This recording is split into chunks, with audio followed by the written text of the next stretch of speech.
some street talks, street cuts, street vlogs. Yeah, smart talks. House. Right, some thoughts. First and foremost,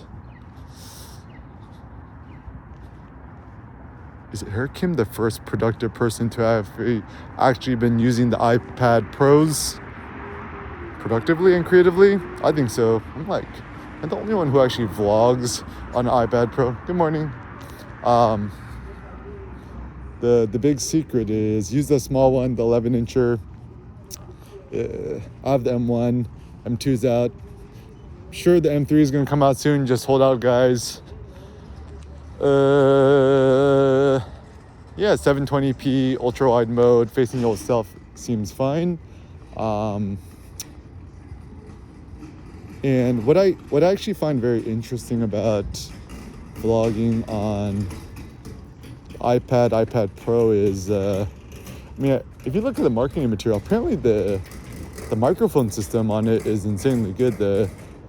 8 studio quality mics or something like that. It might be fake propaganda, but who knows. But anyways, I was vlogging a lot with my GoPro Mini, but I found that the fake artificial noise canceling cutoff thing is actually quite ineffective. So let's try this instead. Okay, so the philosophy of crypto. I've always been fascinated with money ever since I was a kid because, growing up poor, single mom, working a bunch of menial labor jobs, dad who didn't work, was addicted to gambling, gamble away the rent money, etc. And always kind of always on the brink of becoming homeless. I remember when I was I remember a very specific high school, was it junior? I think it was junior year. Sophomore, junior year, one of those years. I'm just in my bedroom playing video games or something. And then my mom comes in and she's like, Eric, your dad just done gambled away the rent money. I want to give you a heads up. We might have to go into some sort of homeless shelter this month or next month. Just heads up. And I'm like, okay, it sounds like bad news, but okay. Fortunately we didn't, right? And actually the vibes that I personally had growing up was, I picked up a lot of entrepreneurial things, tutoring as a high schooler, working at a community center, getting a $200 a month stipend. And generally the gist that I had was, you make the money, you had to quickly spend it because, I wanted cool stuff like cool shoes and cool clothes and stuff like that. And also there's kind of this, I don't know if this is a fake psychology or fake psychoanalyzing, but the general idea was you gotta quickly spend your money because you don't know if it's gonna be around tomorrow's. Or it might have just been I wanted cool stuff. Maybe it's more I wanted cool stuff, but alas. So the general idea of saving money wasn't really in my psyche. Even before I got married to Cindy, my bank account, my savings was never more than $500 USD, $1,000 USD.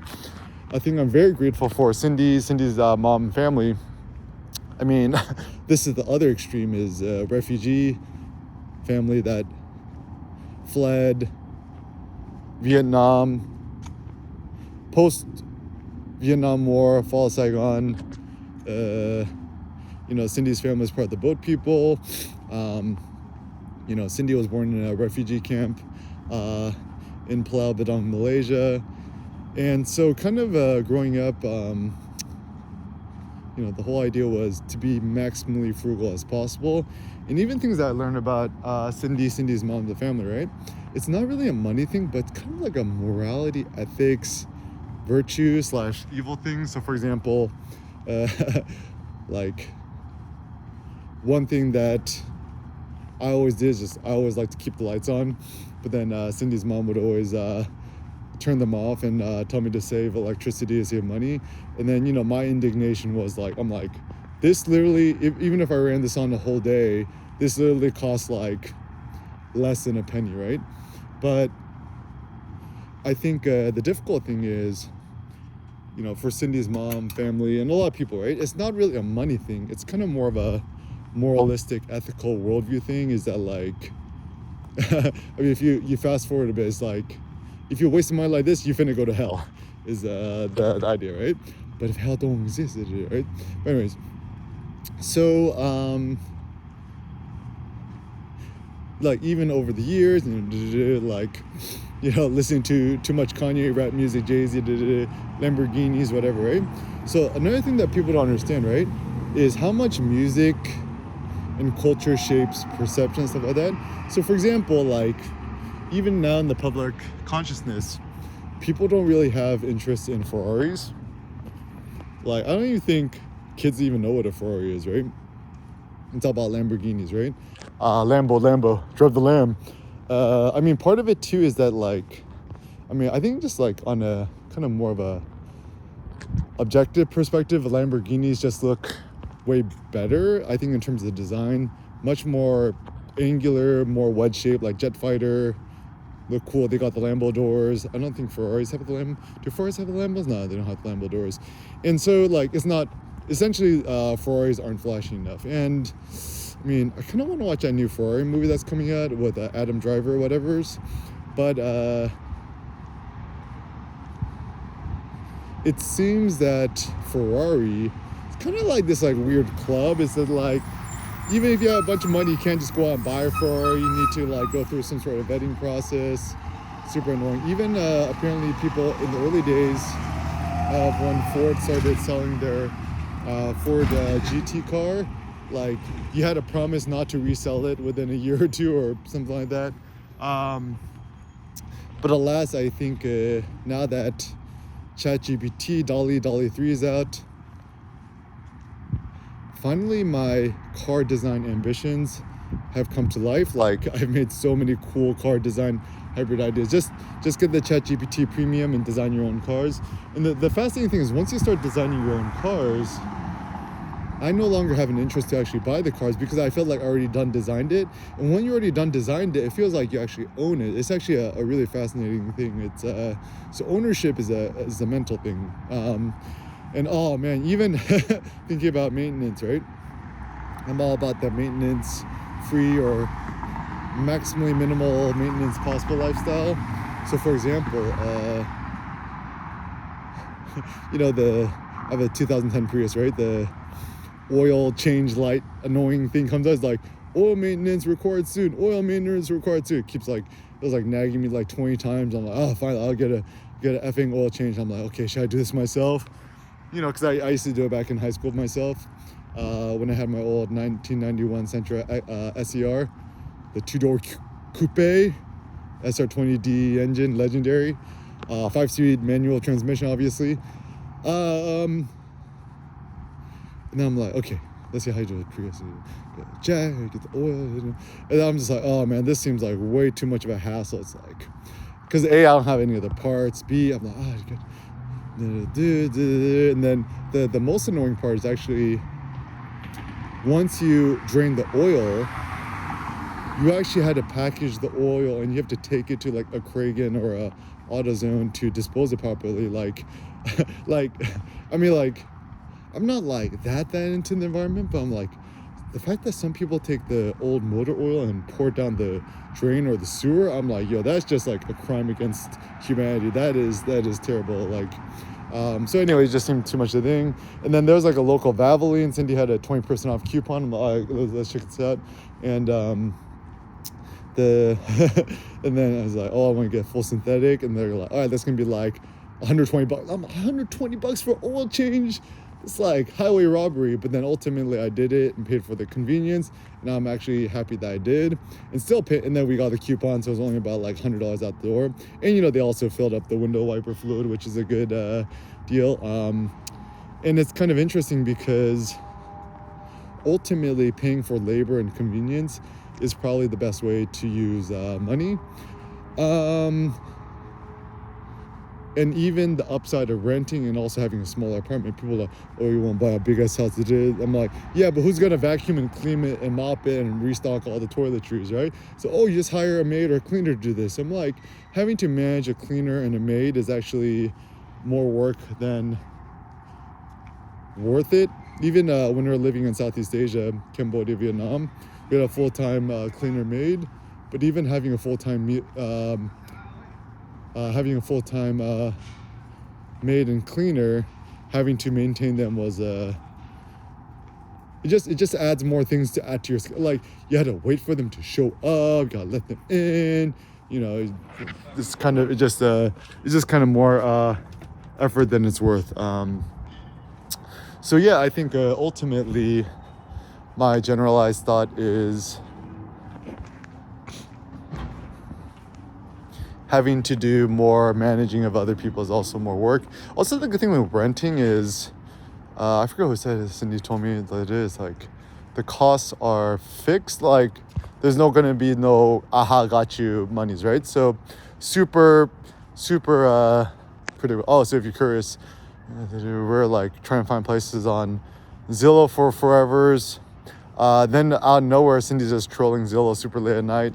Find this really nice 2-bedroom, 1-bath apartment in Culver City, listed at $3,500 a month. Then price got down to $3,200 a month.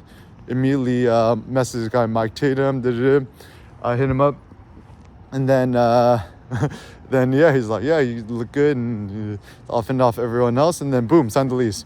And it's probably like the best investment we've made of all time, because the place is insanely beautiful, a lot of natural light, super quiet, neighbors are super good, super low key.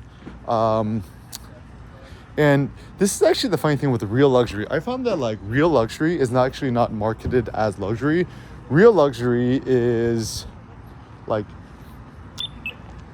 even our landlord Mike Tatum, right? His philosophy is that it never pays to go cheap, so he always buys the most expensive stuff. Like we even needed some blackout curtains, right? And he's like, how about these curtains I found on Pottery Barn? They're like $700 curtains. Or like, yeah, that's cool. And then he sends his guys in to set it up. And even I was in the bathroom today, I was like looking up. It's kind of like ultra modernist, super clean, beautiful, like kind of chrome stainless steel bathroom, light with clear stuff, a huge mirror in the bathroom, also having maximum light, and also the flooring. Like, everything is just so nice and beautiful. So once again, my idea on true luxury is that it's maximally small and minimal, but the highest quality everything. So even my idea with the best kind of minimalistic luxury apartment is decrease the square footage size, increase the quality of the materials. Even the floors are bamboo. We didn't know this. The bamboo floors are super insanely nice. I love it. And also simple things that's good about living in a minimalistic apartment, smaller. It's just like less time walking around, so you can live a more effective, efficient life. The only thing that I have left to do is upgrade the Wi-Fi's to the fibers, but alas, the friction to do it seems so much like a hassle, so I'm kind of delaying doing that as long as possible. So anyways, back to the philosophy of crypto. So yeah, it seems that a lot of people, the generalized goal is you want to make a ton of money. You kind of want to, do this as a way to work van. Looks like you get a Chevy Express cargo van for $46,000. Isn't this what the millennials want to do? Is they just want to live in your van or work in your van? Seems like and also like another funny thing too is like my general thought is like, why does everyone want to look like a hippie or live like a hippie? And another thought that I had too is anybody who tries to sell a certain lifestyle based on having to buy something, it seems like kind of a bad notion. So for example, a lot of people, they think, oh, if I want to be more adventurous, I need to buy an SUV or off-roading vehicle, but that doesn't seem like it's the way.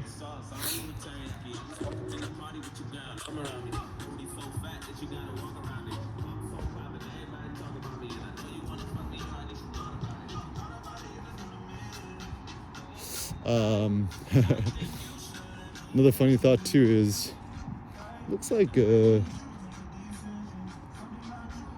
yeah, back to our best friend, new GR Corolla. This car is so litty. Like just like what Cardi B said, is litty like a in titty. And it's a stick, right? Oh, another thought too. If you're gonna get a sports car, it must be manual or a stick, 5 speed, 6 speed, or else he's not a real man. Actually, I think yeah, because honestly nowadays, the only reason you'd buy a car is like a sports car. It seems that like people want to show off their skills, and skill set. So therefore, as a consequence,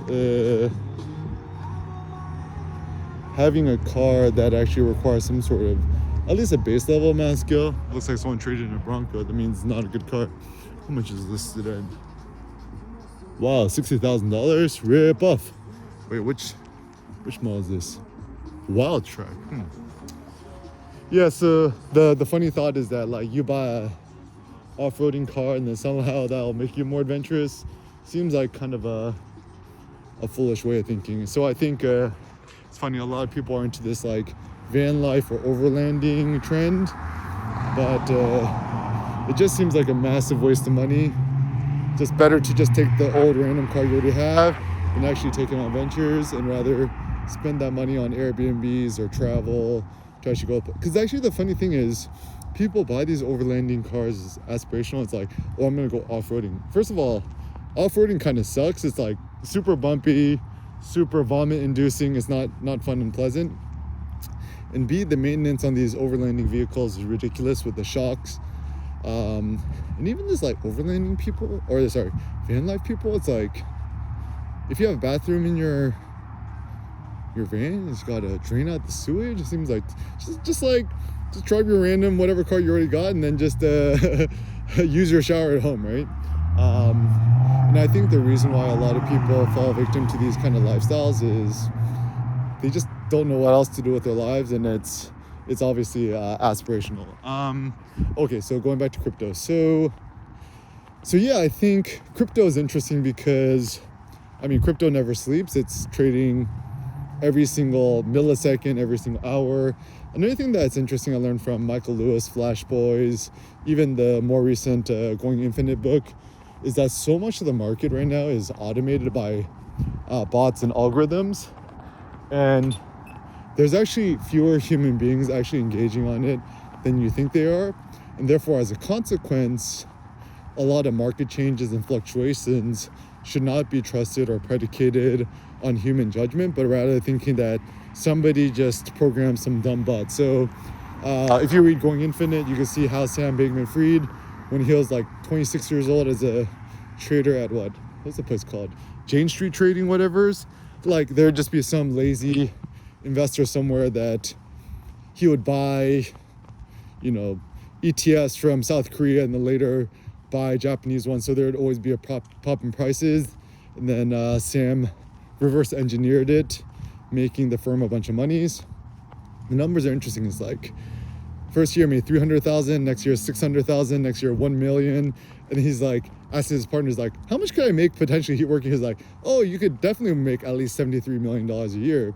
So essentially these guys are essentially making a ton of money just off of having milliseconds of advantages.